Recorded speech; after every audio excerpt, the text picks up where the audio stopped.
जिस विचार को भी बार बार पुनरुक्त करेंगे वो धीरे धीरे आचरण बन जाएगा।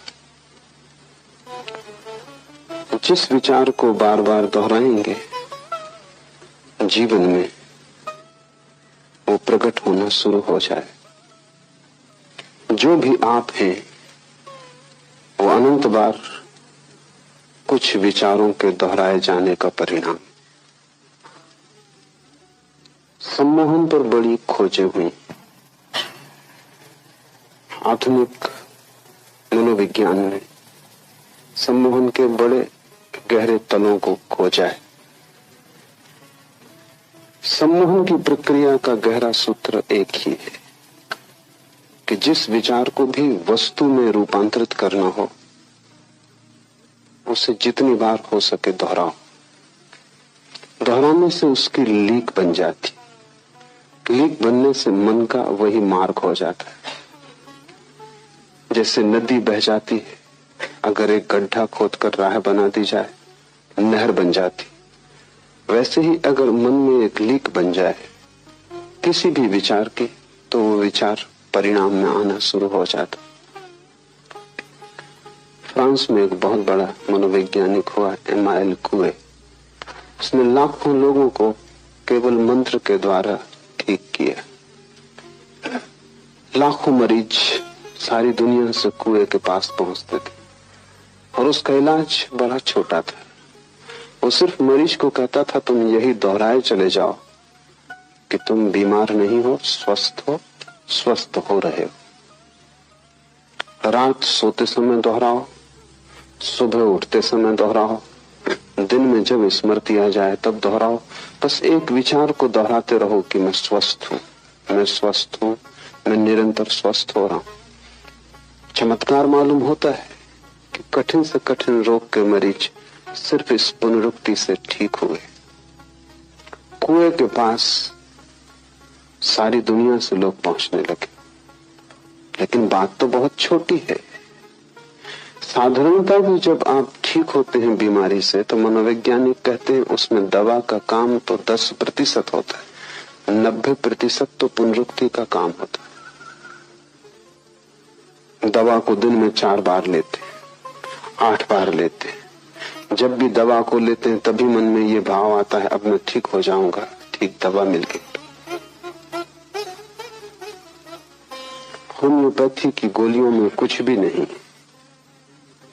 लेकिन उससे उतने ही लोग ठीक होते हैं जितने एलोपैथी से। अच्छा डॉक्टर अगर पानी भी दे दे तो आप ठीक हो जाएंगे, क्योंकि सवाल दवा का नहीं, अच्छे डॉक्टर पर भरोसा होता है। भरोसा पुनरुक्ति बन जाता है। आप जानते हैं कि अच्छे डॉक्टर ने इलाज किया है, इसलिए जो डॉक्टर आपसे कम फीस लेता है शायद वो आपको ठीक ना कर पाए। जो डॉक्टर आपसे ज्यादा फीस लेता है वही आपको ठीक कर पाएगा, क्योंकि जब आप ज्यादा जेब आपकी खाली होती है तो भरोसा बढ़ता, लगता है कि बड़ा डॉक्टर है और आप जैसे बड़े मरीज को बड़ा डॉक्टर चाहिए। पुनरुक्ति मनोवैज्ञानिक एक प्रयोग किए हैं जिसे वो प्लेसबो कहते हैं, झूठी दवा। और बड़ी हैरानी मालूम हुई, एक ही बीमारी के मरीज हैं 25 को वास्तविक दवा दी गई और 25 को सिर्फ पानी दिया गया। लेकिन पता किसी को भी नहीं है कि किसको पानी दिया गया, किसको दवा दी गई। मरीजों को पता नहीं, वो सभी दवा मान के चल रहे हैं। हैरानी हुई कि जितने दवा से ठीक हुए उतने ही पानी से भी ठीक हुए, प्रतिशत बराबर वही रहा। इसलिए जब कभी कोई पहली बार दवा खोजी जाती है तो उससे बहुत मरीज ठीक होते हैं, फिर धीरे धीरे संख्या कम हो जाती। इसलिए हर दवा 2-3 साल से ज्यादा नहीं चलती, क्योंकि जब पहली दफा दवा खोजी जाती है तो बड़ा भरोसा पैदा होता है कि अब खोज ली गई असली दवा। सारी दुनिया में मरीज उससे प्रभावित होते, फिर धीरे धीरे भरोसा कम होने लगता है, क्योंकि कभी कोई मरीज उससे ठीक भी नहीं होता। कभी कोई जिद्दी मरीज मिल जाता है जो सुनते नहीं दवा की न डॉक्टर की, उसके कारण दूसरे मरीजों का भरोसा भी क्षीण होने लगता है। धीरे धीरे दवा का प्रभाव खो जाता, इसलिए हर 2 साल में नई दवाएं खोजनी पड़ती। दवाओं का भी प्रभाव विज्ञापन ठीक से किया जाए तो ही होता है। तो हर अखबार, पत्रिका, रेडियो, टेलीविजन, सब तरफ से प्रचार होना चाहिए। प्रचार ज्यादा कारगर है जितनी दवा के तत्व, उससे ज्यादा, क्योंकि वही प्रचार आपको सम्मोहित करेगा। वो प्रचार मंत्र बन जाता है। अखबार खोला और एस्प्रो, रेडियो खोला और एस्प्रो, टेलीविजन पे गए और एस्प्रो, बाजार में निकले और बोर्ड एस्प्रो, जो कुछ भी करें एस्प्रो पीछा करती। वो सिरदर्द से भी बड़ा सिरदर्द बन जाती, फिर वो सिरदर्द को हरा देती। पुनरुक्ति शक्ति पैदा करती। मंत्र का अर्थ है किसी चीज को बार बार दोहराना। ये सूत्र कह रहा है चित्त ही मंत्र है, चित्तम मंत्र। ये कहता और किसी मंत्र की जरूरत नहीं। अगर तुम चित्त को समझ लो तो चित्त की प्रक्रिया ही पुनरुक्ति है। तुम्हारा मन कर क्या रहा है जन्मों जन्मों से? सिर्फ दोहरा रहा है। सुबह से सांझ तक तुम करते क्या हो? रोज वही दोहराते हो जो तुमने कल किया था, जो परसों किया था। वही तुम आज कर रहे हो, वही तुम कल भी करोगे अगर न बदले। और तुम जितना वही करते जाओगे उतनी ही पुनरुक्ति प्रगाढ़ होती जाएगी और तुम झंझट में इस तरह फंस जाओगे कि बाहर आना मुश्किल हो जाएगा। लोग मेरे पास आते हैं, वो कहते हैं सिगरेट नहीं छूटती। सिगरेट मंत्र बन गई, उन्होंने इतनी बार दोहराया है। दिन में 2 पैकेट पी रहे हैं, उसका मतलब हुआ कि 24 बार दोहरा रहे हैं कि 20 बार दोहरा रहे हैं। बार बार दोहराया है और सालों से दोहरा रहे हैं। आज अचानक छोड़ देना चाहते हैं, लेकिन जो चीज मंत्र बन गई उसको अचानक नहीं छोड़ा जा सकता। तुम छोड़ दोगे इससे क्या फर्क पड़ता है? पूरा मन मांग करेगा, पूरा शरीर उसको दोहराएगा, वो कहेगा चाहिए। उसी को तुम तलफ कहते हो। तलफ का मतलब हुआ कि जिस चीज को तुमने मंत्र बना लिया उसे अचानक छोड़ना चाहते हो, ये नहीं हो सकता। तलफ का मतलब है जो चीज मंत्र बन गई है उसको विपरीत मंत्र से तोड़ना होगा। तो रूस में पावलव ने इस पे बहुत काम किया और पावलव अकेला आदमी है जिसने तलफ वाले मरीजों को ठीक करने में सफलता पाई। अगर आप सिगरेट पीने के रोगी हो गए, छोड़ना चाहते हो, नहीं छूटती, तो पावलव मंत्र का प्रयोग करता था। उसके मंत्र जरा तेज थे। आपको सिगरेट देगा और जैसे आप सिगरेट हाथ में लेंगे आपको बिजली का शॉक लगेगा, झंझना जाएगी पूरी तबीयत, सिगरेट हाथ से छूट जाएगी। ऐसा 7 दिन आपको पावलव भर्ती रखेगा अपने अस्पताल में, और जब भी आप सिगरेट पिएंगे तभी बिजली का शॉक लगेगा। 7 दिन में मंत्र सिगरेट से ज्यादा गहरा हो जाए। सिगरेट का नाम ही सुन के आपको कपकपी आने लगे। पीने का रस तो दूर, एक वैराग्य का उदय हो जाएगा। पावलव ने हजारों मरीज विपरीत मंत्र से ठीक किए।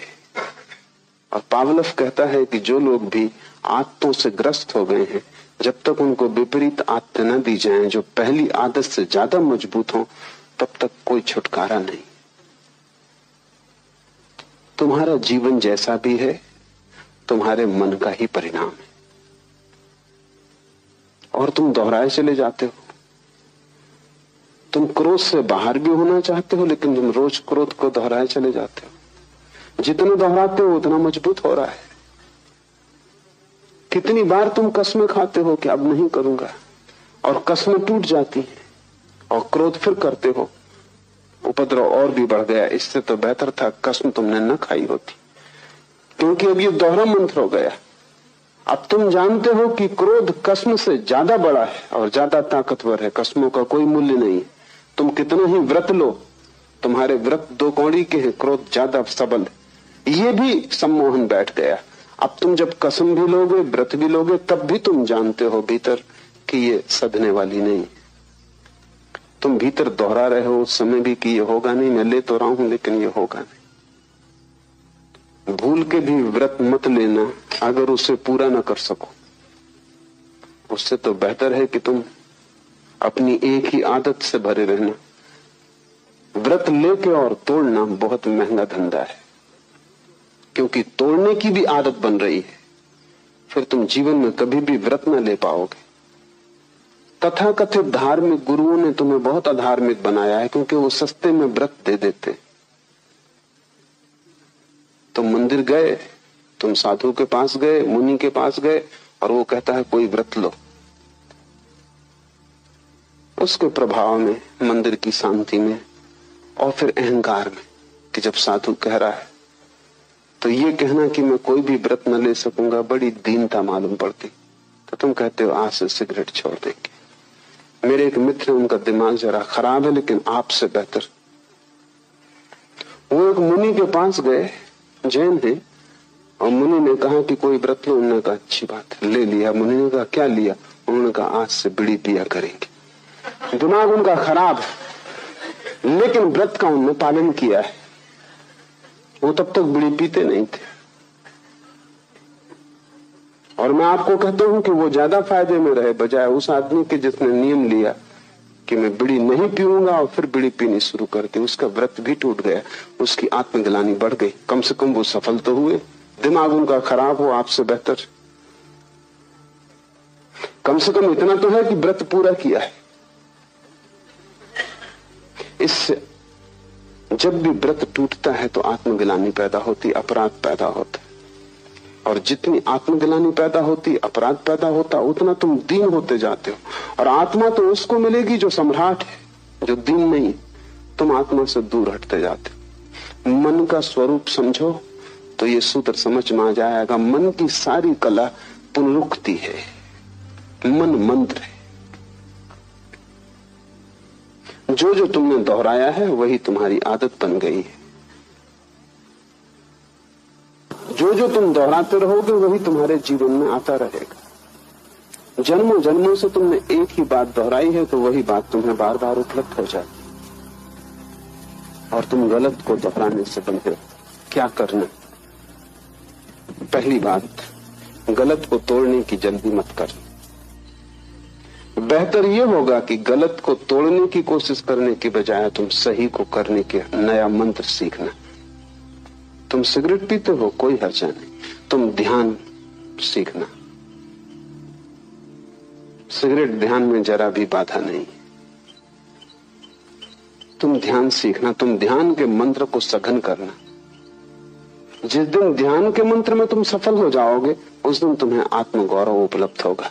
उस आत्मगौरव और ध्यान की सफलता में सिगरेट को छोड़ना आसान हो जाएगा, क्योंकि तुमने एक विधायक मंत्र पूरा कर लिया। नकारात्मक मत बनना, अन्यथा तुम मुश्किल में पड़ोगे। पश्चाताप, पाप, पीड़ा और उदासी पकड़ लेगी। तुम्हारे साधु मंदिरों में बैठे हैं, सब उदास। उनके जीवन में कोई हंसी नहीं है, कोई खुशी नहीं है, कोई प्रसन्नता, उत्फुल्लता नहीं है, क्योंकि उन्होंने नकारात्मक मंत्रों का उपयोग किया। नेगेटिव उनकी खोज। क्या क्या गलत है वो उन्होंने छोड़ा। मैं तुमसे कहता हूं गलत को छोड़ने की जल्दी मत करना, तुम ठीक को पकड़ने की जल्दी करना। जिस दिन ठीक तुम्हें पकड़ जाएगा गलत को छोड़ना बहुत आसान हो जाएगा। तुम बीमारी से मत लड़ना, तुम स्वास्थ्य को पाने की कोशिश करना।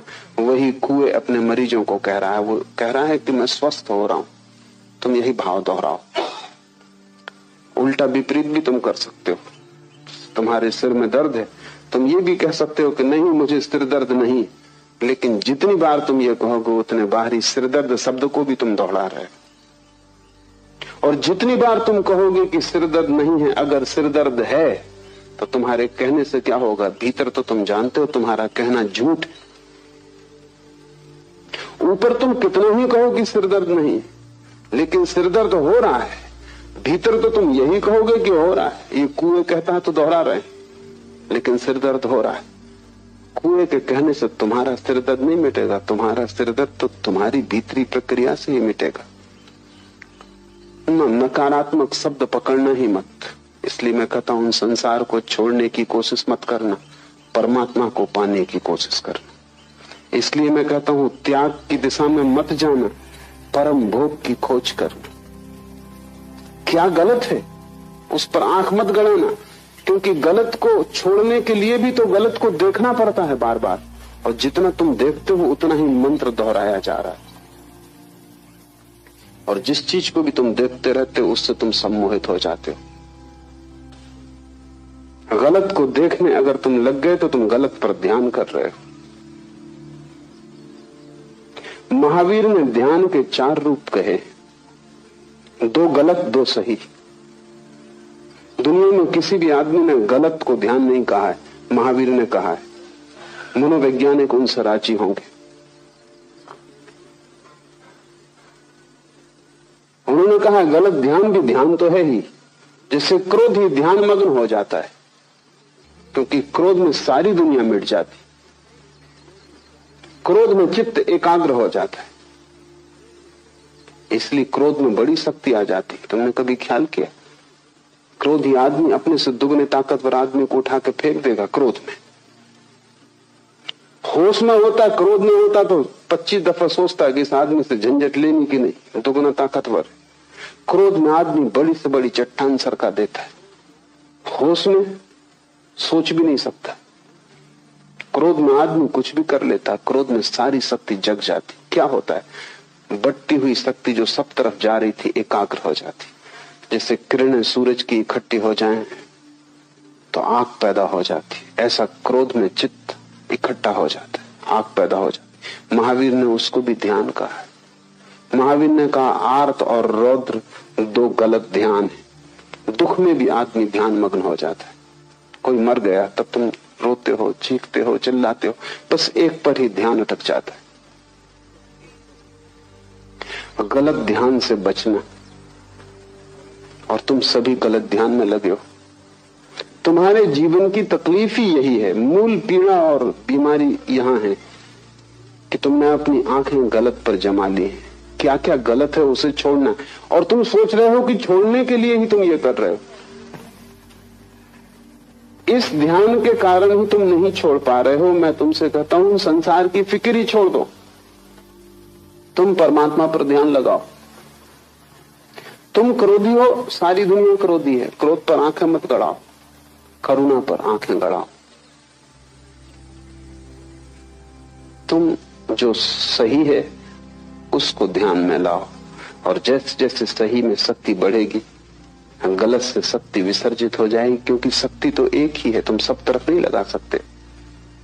अगर तुमने शांत होने की चेष्टा पर ध्यान लगा दिया तो जब तुम अशांत होना चाहोगे तब तुम पाओगे कि शक्ति तुम्हारे पास है नहीं, वो शांति की तरफ बह गई। और जिसने शांति का स्वाद ले लिया वो अशांत होना क्यों चाहेगा। अशांत तो वही होता है जिसने शांति का स्वाद नहीं लिया। जिसने परमात्मा का रस नहीं लिया वही संसार में अलिप्त डूबता है, लिप्त होता है। इसे बहुत ठीक से ख्याल में ले लो। नकार से बचना, नहीं से बचना, बुरे को छोड़ने की फिक्र मत करना, क्योंकि छोड़ने में ही तुम सम्मोहित हो जाओगे और बुरे को तुम कभी भी ना छोड़ पाओगे। जिसको भी हम छोड़ना चाहते हैं उसमें एक पकड़ आ जाती। मैंने सुना है एक आदमी एक होटल में मेहमान हुआ, मैनेजर ने कहा हम दे ना सकेंगे कमरा, कमरा तो खाली है, लेकिन उसके नीचे एक आदमी ठहरे हुए, वो बहुत उपद्रवी है। जरा सी भी आवाज ऊपर हो गई तो वो बखेड़ा खड़ा कर देंगे। उनकी वजह से उनके ऊपर का कमरा हमने खाली ही छोड़ दिया है। उस आदमी ने कहा कि चिंता आप ना करें, मैं तो बाजार में दिन भर उलझा रहूंगा, रात कोई 11-12 बजे लौट के सो जाऊंगा और 3 बजे की मुझे गाड़ी पकड़ लेनी। 3 घंटे मुश्किल से मैं इस कमरे में रहूंगा, कोई कारण नहीं है मेरे द्वारा उपद्रव होने का, फिर मैं ध्यान भी रखूंगा, आपने बता दिया तो ठीक किया। वो आदमी 12 बजे थका मांदा बाजार से काम करके लौटा, बिस्तर पर बैठा, एक जूता छोड़ के उसने पटक फर्श पे गिरा तो उसे ख्याल आया कि कहीं उस आदमी की नींद न टूट जाए, तो उसने दूसरा चुपचाप रख के वो सो गया। कोई 15 मिनट बाद नीचे के आदमी ने आके दस्तक दी, दरवाजा खोला तो वो आदमी क्रोध से कप रहा था। ये घबरा गया कि रात अंधेरा, क्या? उसने कहा क्या भूल हो गई? मैं तो सो चुका था। उस आदमी ने कहा भूल? दूसरे जूते का क्या हुआ?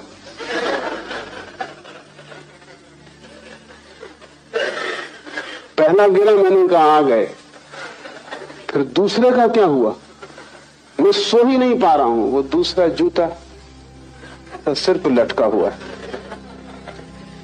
तो पूछ लूं, पता चल जाए, निश्चिंतता हो। सबने दूसरा जूता लटका लिया, वो नकार का है। वो तुम ये छोड़ना है, ये छोड़ना है, ये बुरा है, और इतनी बुराइयां हैं कि जीवन छोटा मालूम पड़ता, तुम छोड़ ना पाओगे। रत जगह जगह बुराई है, कोने कोने में बुराई है, सारा जीवन बुराई से भरा है। और तुम्हारे साधु संत तुम्हें सिर्फ अपराध से भरते हैं, क्योंकि वे तुमसे कहते हैं ये गलत, ये गलत, ये गलत। उनसे सही की तो तुम खबर ही ना पाओगे, क्योंकि वे कहते हैं जब तक गलत न छूटेगा तब तक सही तुम्हें मिलेगा भी कैसे। और उनकी बात तर्कयुक्त मालूम पड़ती। वो ये कह रहे हैं कि जब तक अंधेरा न जाएगा तब तक प्रकाश जलेगा कैसे।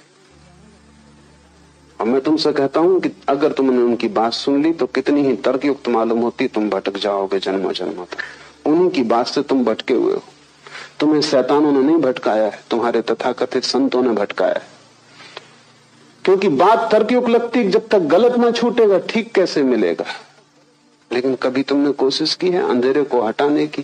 पहले अंधेरा हट जाए फिर दिया जलाओगे तो फिर तुम कभी ना जला पाओगे। मैं तुमसे कहता हूं तुम दिया जलाना, अंधेरे की तुम बात ही मत करो, क्योंकि दिया जलते ही अंधेरा हट जाता है। तुम प्रकाश लाओ, अंधेरे पर ध्यान मत करो। दुनिया में कोई अंधेरे को कभी नहीं हटा पाया। बुराई कभी नहीं हटाई जा सकती, भलाई लाई जा सकती। संसार कभी नहीं छोड़ा जा सकता, आत्मा पाई जा सकती। और आत्मा के पाते ही संसार छूट जाता है। हम उसे पकड़े ही इसलिए हैं कि उससे बेहतर हमें दिखाई नहीं पड़ता। और जब तक बेहतर न दिखाई पड़ जाए तुम उसे छोड़ोगे भी कैसे? तुम छोड़ना भी चाहोगे तो भी तुम छोड़ ना पाओगे। तुम लड़ोगे, परेशान होगे, तुम अपने को थका लोगे, मिटा लोगे, लेकिन कहीं पहुंचोगे नहीं। तुम्हारी जिंदगी एक व्यर्थ की दौड़ धूप हो जाएगी। फिर तुम उतर आओगे शरीर में, फिर वही चक्र शुरू हो जाएगा। इससे जो बच गया बुराई पर ध्यान देने से, वो भलाई को उपलब्ध हो जाता है। चित्त मंत्र है, चाहे बुराई के लिए उपयोग कर लो चाहे भलाई के लिए। पुनरुक्ति शक्ति बन जाती। तुमसे क्रोध होता है, स्वीकार कर लो। कितनी बार क्रोध होता है, तुम क्रोध का पश्चाताप भी मत करो, तुम क्रोध से लड़ो भी मत। जितनी बार क्रोध हो उतनी बार करुणा के कृत्य भी करो। जितनी बार लोगों को तुमसे हानि पहुंचती हो उतनी बार लोगों को तुम लाभ भी पहुंचाओ। तुम जरा लोगों को लाभ पहुंचाने का रस भी लो।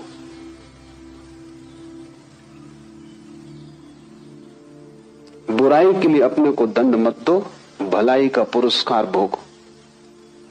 बुराई के लिए अपने को कष्ट मत दो, थोड़ा भला करो, उसका स्वाद लो। अगर तुमसे किसी के प्रति गाली निकल गई है तो जाके किसी की प्रशंसा करो, किसी के गुण को भी गाओ। गाली का रस तुमने काफी लिया है, अब किसी के गुण ग्राहकता का रस भी लो। कांटों से मत उलझो, वो हैं, ध्यान फूलों पर दो। एक दफा कांटों से तुम उलझ गए तो फूलों तक तुम पहुंच ही ना पाओगे, कांटे बहुत हैं। और जब तक तुम पहुंचोगे तुम इतने लहूलुहान हो जाओगे कि फूल भी तुम्हें सुख न दे सकेंगे। और फूलों का भी जो स्पर्श है वो तुम्हें पुलकित ना करेगा। तुम घावों से भर गए होगे, फूल भी कष्ट देंगे, क्योंकि घाव अगर पहले से ही लगा हो तो फूल भी पीड़ा देगा। कांटों पर ध्यान मत दो, ध्यान फूल पर दो। और अगर तुम फूल के रस में डूब गए तो तुम एक दिन पाओगे कि कांटे हैं ही नहीं, क्योंकि फूल के रस में जो डूब जाए उसे कांटा भी चुभ नहीं सकता। असली सवाल फूल के रस में डूबने का है, विष में विमुक्त हो जाने का। असली बात परमात्मा की शराब पी लेने का है, तब तुम्हें इस संसार की शराब में आकर्षित न करेगी। अन्यथा तुम लड़ोगे उन्हीं से और उन्हीं से परा